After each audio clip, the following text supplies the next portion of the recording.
দেখো বন্ধুরা, বাজার থেকে পুঁটি মাছ নিয়ে এসেছি। পুঁটি মাছ দিয়ে হেলেঞ্চা শাক দিয়ে রান্না করব। অনেকে তো তিতো শাক বলে খেতে চায় না, আমি রান্না করি, দেখি কেমন হয়। হেলেঞ্চা তরকারিটা রান্না করার জন্য পুঁটি মাছগুলো মধ্যে হলুদ আর লবণ দিয়ে মেখে নিয়েছি, আর হেলেঞ্চার শাকটা কেটে নিয়েছি, আলু কেটে নিয়েছি, আর কাঁচা লঙ্কা ছিঁড়ে নিয়েছি। এখন রান্নাটা চাপিয়ে দেবো। খালি করার মতো তেল দিয়ে মাছগুলো ভালো করে ভেজে নেব।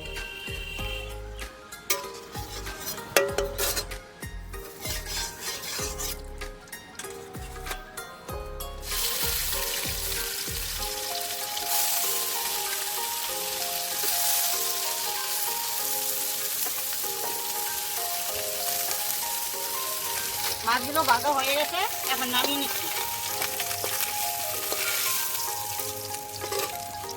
ওই করার মধ্যে আবার একটু তেল দিয়ে ফোড়নটা দিয়ে দেবো। ফোড়নে দেবো দুটো শুকনো লঙ্কা আর রাঁধুনি। ভালো করে লঙ্কা দুটো ভেজে এর মধ্যে ওই আলু আর কাঁচা লঙ্কা দিয়ে দেবো। আলু আর কাঁচা লঙ্কাটা ভালো করে ভেজে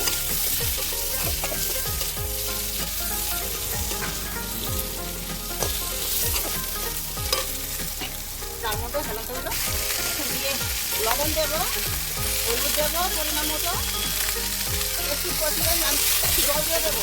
বেশি কষ হলে কীটা লাগবে হেলেঞ্চা, তার জন্য জল দিয়ে দেবো।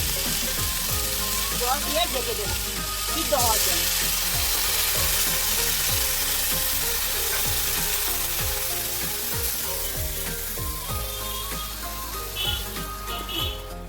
দেখো তরকারিটা হয়ে গেছে। এখন আগে থেকে ভেজে রাখা মাছগুলো দিয়ে, আগে থেকে জিরে গুঁড়ো ছিল এটা দিয়ে দিলাম,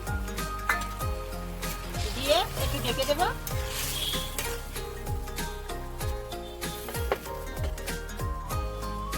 দেখো তরকারিটা হয়ে গেছে, এখন নামিয়ে দেবো।